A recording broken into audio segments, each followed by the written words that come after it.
पण हे जे ऑडियन्स आहे, मराठी ऑडियन्स आहे, ते बच्चन सोबत तर रिलेट करतेच. सो जर बच्चनचं एक्झाम्पल, हा म्हणजे कारण ऑफकोर्स ते लोक जर अमिताभ बच्चन सारखं टेक्निकली, आता तुला मी सांगतो, टेक्निकली अमिताभ बच्चनला मानतो आणि अमिताभ बच्चनला खूप मान आहे असं म्हणतो. टेक्निकली एका इंटरव्ह्यू मध्ये आता महागुरूंनी असं म्हटलं होतं की अमिताभ बच्चन हा माझा ज्युनियर आहे. हो वय हो. शोलेचा किस्सा त्यांना ट्रोल केलं गेलं. आता मला सांगा, आपणच आपल्या कलाकारांना जर मत दिलं नाही, आता टेक्निकली बाल कलाकार होते ते खरंच म्हणजे सिनियर होतेच ना. मी सगळं मान्य करतो, तुमचे तिघांचे मुद्दे मला मान्य, फक्त महागुरूंचं नाव घेताना कानाला हात लावायचं. इथून ती सुरुवात झाली पाहिजे. मी म्हणतो, तू म्हणतोस ना, मी तुझ्या मताला मान्य करतो की आपणच आपल्या कलाकारांची खिल्ली उडवतो, तर ते कसं स्टार बनणार. तर आत्तापासून नेमकं जेव्हा जेव्हा महागुरूंचा उल्लेख इथे येईल चांगल्या वाईट संदर्भात कानाला हात लावून आणि मग सुरू करायचं. आता तू बोल तुझा मुद्दा. तसं बच्चन साहेब खालीत खालीत असं नाही, पण बच्चन साहेब ज्युनियर आहेत महागुरूंना तर आहेत. तर मग याच्यावरती महागुरू ट्रोल झाले, हे बरोबर नाही. आणि मराठी माणूसच हा ट्रोल करणं. आता मला त्याच्यावरती अजून एक मुद्दा आठवते. महागुरूंनी हाच सेम किस्सा किती इंटरव्ह्यू मध्ये सांगितले आणि हेच किती च्युइंगम किती वेळा चौकळलं, अनेक वेळा चौकळलं. म्हणजे आणि मला पत्रकारांची सुद्धा कीव येते की त्यांना प्रश्न नाही सुचला की ते विचारतात, सर शोलेचा एक किस्सा सांगा ना. मग ते शोलेच्या ह्याच्यात जातात, इंटरव्ह्यू राहायला आमच्या, कारण ते नवीन चांगलं काम करत नाही. बरं असं नाही की अरे पण त्यांना सवयच नाही. तो माणूस हिरो या ह्याच्यातनं बाहेर आलाच नाही ना. अरे पण ह्यात आता प्रेक्षकांची चूक आहे का? आता तुला मी किती दिवस हिरो म्हणून बघायचा, तुझं वय वाढलं. मी खरं सांगू, महागुरू कधी कधी खूपच चांगलं काम करून जातात. आता ते स्थळ सिनेमाला त्यांनी प्रेझेंटरचं काम केलं, हे काम महागुरूंनी केलं पाहिजे सध्या. सिटी ऑफ ड्रीम्स, सध्याला त्यांनी हे काम केलं पाहिजे. सिटी ऑफ ड्रीम सारखं काम करायचं, सिटी ऑफ ड्रीम्स चांगलं काम आहे ना. आणि सगळ्याच मराठी कलाकार. आणि सगळ्यात मेजर प्रॉब्लेम कुठे माहिती आहे आपला, यंग अडल्ट ही जी कॅटेगरी असते ना एखाद्या स्टार, एखाद्या इंडस्ट्रीतल्या स्टारची, की हा नवीन चेहरा आहे, हे तरुण मुलांना. आता मला कॉलेज रोमॅन्स सिनेमा बनवायचा मराठीत, कोण आहे त्या वयाचं? बेर्डेंचा पोरगा अभिनय बेर्डे, त्याचं नावच अभिनय. ऐक ना, किंवा कॉलेज रोमॅन्स म्हणतो अंकुश चौधरी पण येऊ शकतो, सिद्धार्थ जाधव येऊ शकतो. ऐक ना, सिद्धार्थ जाधव मला असं वाटतं की त्याने टाइपकास्ट करून घेतलं स्वतःला की कॉमेडी चांगली करतो. कारण मला नाही माहिती, त्यांनी खूप जास्त एक्सपेरिमेंट केलेला. सिद्धार्थ जाधवचं असं म्हणणं आहे की मराठीतला तो रणवीर आहे, असं मला वाटतं. नाही, मी बंद करू हे जर मला हे म्हणायचं असेल.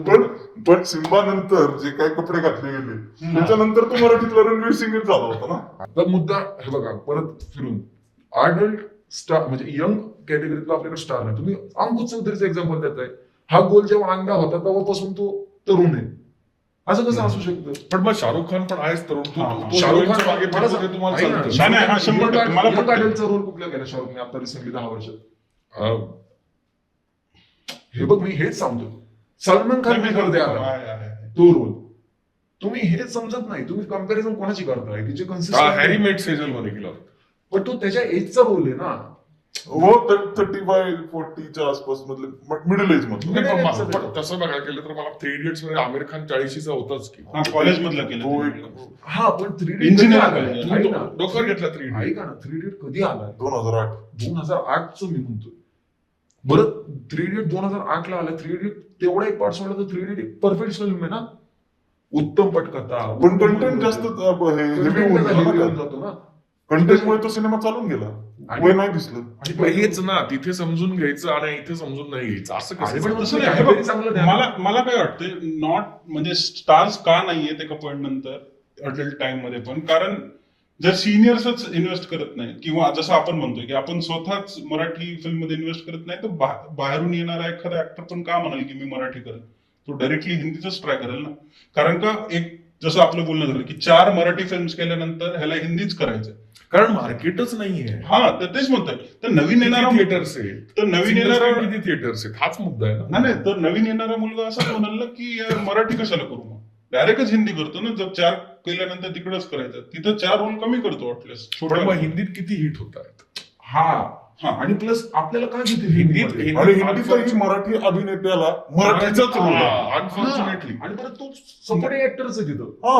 नाही, पण हे नाना पाटेकर नंतर मला नाही वाटत कोणी स्टार झालं. नाहीच सुद्धा इट होऊच इज शकलं नाही इट ना. इज बेटर दॅट वे, कारण कमीत कमी उच्चार तरी चुकत नाही. He is not pretending to be Marathi, म्हणजे जो कोणी आहे.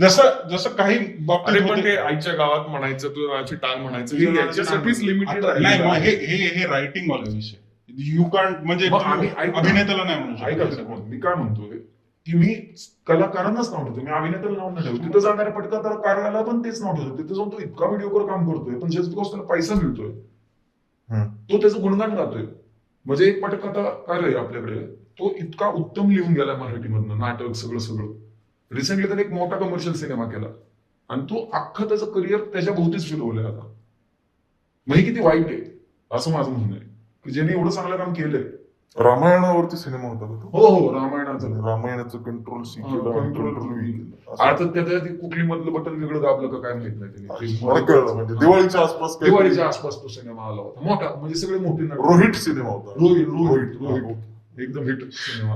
म्हणजे आता त्याचं मी कलेक्शन बघितलं, सिनेमा 300-350 कोटीत बनलाय आणि चालला काहीतरी 400 आणि त्याला हिट म्हणतात. बरं, हे प्रेक्षकांसाठी गणित सोपं करतो. थिएटरला जे पिक्चरचं जे कलेक्शन देतात तुम्हाला 500-550 कोटी, ते सगळे निर्मात्याला नाही मिळत. ते मिळतात 40% ते 50% पर्यंत, 50 पकडून सुरू. म्हणजे 300 चालला तर तुला 150 मिळणार निर्मात्याला. बाकीचे कुठे जातात? बाकीचे थिएटरवाल्यांना जीएसटी, डिस्ट्रीब्युटर, गव्हर्नमेंटला टॅक्स बिक्स असेल सगळं. मग ग्रॉस नेट मधला, ग्रॉस मधलं नाही, ग्रॉस कलेक्शन जे असतं त्याच्यामध्ये टॅक्स वगैरे ऍड असतो. जे नेट कलेक्शन आहे त्याचा अर्थ जातं. तर बेसिकली मराठी सिनेमाला फ्युचर नाही असं म्हणायचं. म्हणजे वाईट झालं तर नाही, होप आहे. हो पाहिजे. मी तुला सांगतो, आता गोल्डन टाइम आहे. आता जर कोणी केला ना चांगला सिनेमा, समोर त्याला ऑर्गॅनिकली मार्केट केलं, आपल्या इतकं भारी, म्हणजे म्हणजे मला- आपण बेसिक सुरू करावं लागलं. पण स्टार फेस तर लागल नाही. नाही. टेक्निकली या सगळ्याच्यात सैराट मार्केट झालाच होता. एक्झॅक्टली, कारण की तो बनवला तसा. पण हे मार्केटिंग मग पुढे का नाही वापरलं लोकांनी? कारण की ती कंपनीच बंद पडली. मी तुला मला हे बघ, हे बघ, नाही, सांगतो, ती कंपनीच बंद पडली ना. नाही पुढे का नाही वापरलं, कारण सैराटच्या सिनेमाचं परत कंट्रोल सी केली गेलं आणि V टाकलं आणि मग नंतर लोकं फक्त कॅरेक्टरची नाव बदलली. पण आपल्याला टेक्निकली character बघायला बदलायला गेलं तर हवं. सैराट सुद्धा रोमिओ अँड जुलियटच आहे. हो, पण ते अडॅप्टेशन झालं. एका सिनेमा Modern दुसरा सिनेमा नाही. अरे पण तो मला रिलेटेबल वाटला ना, माझ्या मातीतली कथा प्रचंड वाटली ना. उत्तम पद्धतीने लिहिला गेलाय. लक्षात येते आता आपण आपल्याला तेच करावं लागणार जे सैराटने केलं. नाही. मित्रांनो, व्हिडिओ आवडला असेल तर पूर्ण पॉडकास्ट नक्की पहा. आम्ही हा आगळा वेगळा प्रयोग करायचं ठरवलेला आहे, ज्यासाठी आम्हाला तुमच्या प्रतिसादाची गरज आहे. लाईक करा, शेअर करा, सबस्क्राईब करा आणि जास्तीत जास्त लोकांपर्यंत पोहोचवा.